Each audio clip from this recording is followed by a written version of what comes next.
একটা সিনেমা কি পরিমাণ দর্শকদের ভালো লাগলে এই রেসপন্স হতে পারে। আমরা কথা বলছি আজকে বরবাদ সিনেমাটাকে কেন্দ্র করে। তোমরা এখন বলতে পারো যে হলে তো তাণ্ডব চলছে, তাহলে আবার হঠাৎ বরবাদ নিয়ে কথা বলছি কেন?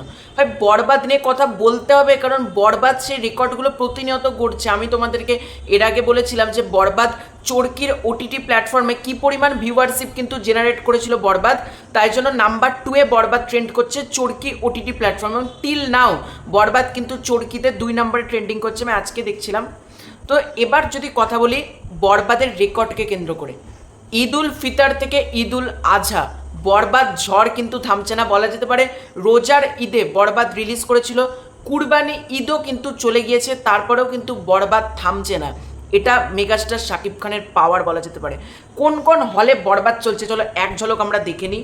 বনানী সিনেমা নারায়ণগঞ্জ, বিলাস সিনেমা সাভার বাজার, শিউলি সিনেমা, এটা তো গেল বাংলাদেশের কথা। এছাড়াও বেশ কিছু সিঙ্গেল স্ক্রিনে বরবাদ চলছে, এখানে নামগুলো দেওয়া হয়নি। মানে মোটামুটি বাংলাদেশে 8 থেকে 10টা সিঙ্গেল স্ক্রিনে বরবাদ চালানো হচ্ছে।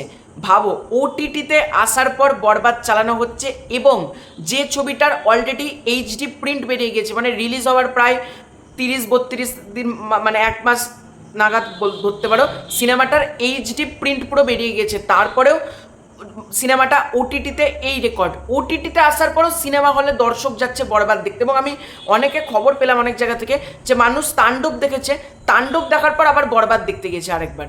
তাহলে ভাবতে পারছো দর্শক কেন টাকা খরচ করে টিকিট কেটে সিনেমাটা দেখছে? সিনেমাটার মধ্যে কিছু তো একটা আছে। এবং বাংলাদেশের কথা বলতে এটা ভুলে গেলাম, ইউকেতে বরবাদ চলছে, সিনেওয়ার্ড সিনেমাস ইলফার্ট ইউকে, তোমাদের সাইডে ছবি দেখাচ্ছি, ইউকেতে বরবাদ চলছে। তাহলে ভাবো, United kingdom the megastar Shakib Khan under বলা যেতে পারে, মেগাস্টার শাকিব খানের দখলে ইউকেতে চলছে বরবাদ। তাহলে ভাবতে পারছো একটা সিনেমার ক্রেজ। এবং ডিরেক্টর হিসেবে, মানে ডিরেক্টর মেহেদী হাসান হৃদয়ের এটা প্রথম কাজ। শাহারিন আক্তার সুমি রিয়েল এনার্জি প্রোডাকশনে প্রথম প্রডিউস করা এই ছবিটা, তাতেই এই রেকর্ড। এবং একটা প্রোডাকশন হাউসের কাছে এর থেকে বড় আর অ্যাচিভমেন্ট কী চাই, যে সিনেমাটা এইচডি প্রিন্ট বেরিয়ে গেছে, ওটিটিতে রেকর্ড, ওটিটিতে আসার পরেও সিনেমা হলে দর্শক সিনেমা দেখতে যাচ্ছে। ভাই, this is called a megastar Shakib Khan stardom. এটা মেগাস্টার শাকিব খান স্টারডাম ছাড়া সম্ভবই হতো না। তো তোমাদের এই পুরো ব্যাপারটা নিয়ে কি মতামত কমেন্ট করে জানিও। চ্যানেলে নতুন থাকলে চ্যানেলটা সাবস্ক্রাইব করে দাও। খুব শীঘ্র যাচ্ছে নতুন কোনো ভিডিও, ততক্ষণ জন্য বাই বাই।